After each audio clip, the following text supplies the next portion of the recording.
అయ్యారు. అది ఇప్పుడు మేము ముస్లింకి వ్యతిరేకం కాదు, ఇతర ఇతర విధాలుగా మేము ఆదుకుంటాము, అన్ని సౌకర్యాలు మెరుగుపరుస్తాము అనేటువంటి విధానం కూడా రేపు తీసుకురావచ్చు. చెప్పారు ఓబీసీల్లో ఉన్నారు కదా, ఓబీసీల్లో పెట్టామని చెప్తున్నారు కదా, ఆర్థిక ఓబీసీలో పెట్టామని చెప్తున్నారు. అందువల్ల ఏంటంటే పరిస్థితులు అయితే రావు అని అనుకుంటున్నాను. Right right. అంటే ఇక్కడ ఇది ఎన్నికల ఎజెండా అవుతుంది ఆంధ్రాలో.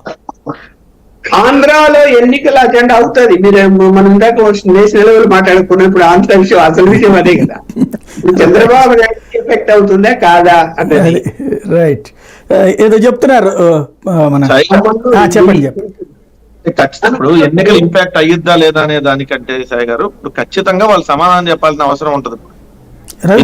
చెప్తున్నారు దానికి ఆ పక్కన 2 తెలుగు రాష్ట్రాల్లో సరే ఇప్పుడు కర్ణాటక తెలంగాణలో వాళ్ళు దాన్ని ఇంప్లిమెంట్ చేస్తారు. కర్ణాటకలో ఆల్రెడీ ఇంప్లిమెంట్ చేశారు, కోర్టులో ఉంది, సుప్రీం కోర్టులో. ఇక్కడ కూడా ఇంప్లిమెంట్ చేశారు. మొన్నే కదా 2 నెలలే కదా, నవంబర్ 30 కదా ఎలక్షన్ జరిగింది. 4 నెలల క్రితం జరిగిన ఎలక్షన్స్ అప్పుడు అమిత్ షా గారు ఇచ్చిన స్టేట్మెంట్ అది. అవును, ఆయన రాలేదు, అధికారంలోకి వస్తే చేద్దాం అనుకున్నారు, రాలేదు కదా. అదే సాయి గారు ఇప్పుడు ఇంకా బాధే ఉంది.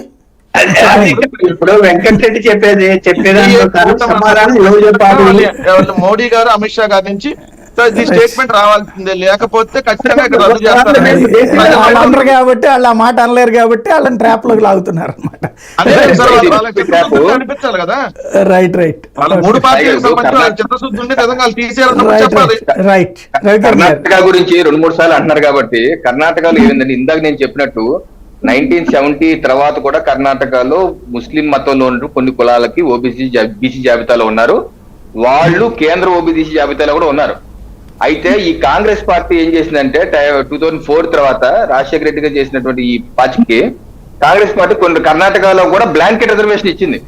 భారతీయ జనతా పార్టీ ఆ బ్లాంకెట్ రిజర్వేషన్ ఎత్తేసింది. అంతేకాని పాత రిజర్వేషన్లు అలాగే ఉన్నాయి.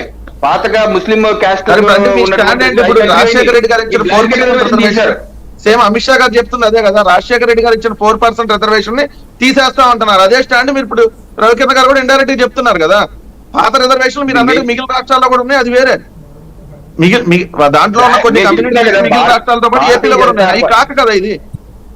నేను స్పెసిఫిక్ గా చెప్తున్నాను, బ్లాంకెట్ రిజర్వేషన్ రాజ్యాంగ పరంగా వ్యతిరేకం, భారతీయ జనతా పార్టీ కూడా దానికి వ్యతిరేకం. బ్లాంకెట్ రిజర్వేషన్ కి సామాజిక ఆ యొక్క కులం ఆ యొక్క మతంలో ఉన్నటువంటి వెనుకబడిన కులాలని ఒక ఎంపెరికల్